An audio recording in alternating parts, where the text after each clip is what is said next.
যাত্রাপুরে দখলদার ইহুদি আগ্রাসনের বিরুদ্ধে বিক্ষোভ মিছিল অনুষ্ঠিত।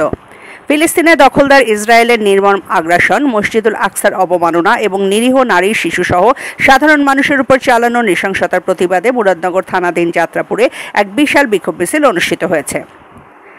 সামাজিক সংগঠন নবছায়া এবং যাত্রাপুর গ্রামবাসীর উদ্যোগে গ্রামের সর্বস্তরের মানুষ, তরুণ সমাজ এবং সাধারণ মুসলিমদের ইমানি চেতনায় উজ্জীবিত হয়ে উক্ত বিক্ষোভ মিছিলে অংশগ্রহণ করেন। মিছিলটি বাদ আসর যাত্রাপুর বাজার জামে মসজিদ থেকে শুরু হয়ে বাজারে বিভিন্ন সড়ক প্রদক্ষিণ করে। এই মিছিলের মাধ্যমে ফিলিস্তিনের প্রতি সমর্থন জানানো হয় এবং মুসলিম উম্মার ঐক্যের বার্তা ছড়িয়ে দেওয়া হয়। মিছিলে অংশগ্রহণকারীরা প্লেকার্ড, ফেস্টুন এবং দখলদার ইহুদি প্রধানমন্ত্রী নেতানিয়াহুর কুশপুত্তলিকা নিয়ে প্রতিবাদ জানান। উক্ত বিক্ষোভ মিছিলে উপস্থিত নেতৃবৃন্দ বলেন, এই বিক্ষোভ মিছিল শুধুমাত্র একটি আয়োজন নয়, বরং এটি আমাদের ইমানি দায়িত্ব। যতক্ষণ না আল কুদস এবং নির্যাতিত মজলুম ভাই বোন ও শিশুরা মুক্ত হবে, ততক্ষণ আমাদের প্রতিবাদ চলবে।